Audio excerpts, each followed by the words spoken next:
ആദ്യകാല കേരളത്തിലെ നവോത്ഥാന സമരങ്ങളിലെ പ്രധാന വിഷയമായിരുന്നു അയിത്താചാരം. സവർണ ഹിന്ദുക്കൾ അവർണ ഹിന്ദുക്കളെ വേർതിരിവ് കാണിച്ച് അകറ്റി നിർത്തുന്ന ഒരു സമ്പ്രദായമായിരുന്നു ഈ അയിത്താചാരം. ഇന്ത്യയുടെ മറ്റു ഭാഗങ്ങളിലും അയിത്താചാരം നിലനിന്നിരുന്നു എങ്കിലും അത് തൊട്ടുകൂടായ്മയിൽ മാത്രം ഒതുങ്ങിയിരുന്നു. എന്നാൽ കേരളത്തിൽ കീഴ്ജാതിക്കാർ മേൽജാതിക്കാരിൽ നിന്ന് ഒരു നിശ്ചിത അകലം പാലിക്കണമായിരുന്നു. ഇത്തരത്തിൽ അടുക്കാൻ പാടില്ലാത്തവർ ആ ദൂരപരിധി ലംഘിച്ച് അടുക്കുന്നതാണ് തീണ്ടൽ. തീണ്ടാപ്പാടകലെ എന്ന പ്രയോഗം ഇങ്ങനെയാണ് ഉണ്ടായത്. എന്നാൽ കേരളത്തിൽ ഇത് മാത്രമായിരുന്നില്ല പ്രശ്നം. കീഴ്ജാതിക്കാർ മേൽജാതിക്കാരായ ബ്രാഹ്മണരെ കണ്ടുകൂടാ. എത്ര ദൂരെയാണെങ്കിലും അവർ തമ്മിൽ കണ്ടാൽ പിന്നെ ബ്രാഹ്മണർ തീണ്ടലായി. അതിനൊരു ശിക്ഷ കീഴ്ജാതിക്കാരന് പിന്തുടർന്ന് വന്നേക്കും.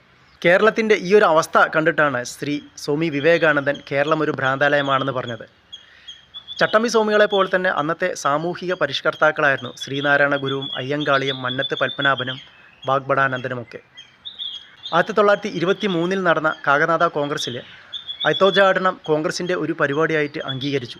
അതുപോലെ തന്നെ 1924 ഫെബ്രുവരിയിൽ നടന്ന കേരള പ്രദേശ് കോൺഗ്രസ്സിൽ T K Madhavan, K Kelappan, Kurur Neelakantan Namboothiri എന്നിവർ അംഗങ്ങളായിട്ട് അയിത്തോച്ചാടന കമ്മിറ്റി രൂപീകരിക്കുകയും ചെയ്തു. ഇതെല്ലാം ഇത്തരം അനാചാരങ്ങൾക്കെതിരെ പോരാടാനും പൊരുതാനും വേണ്ടിയായിരുന്നു.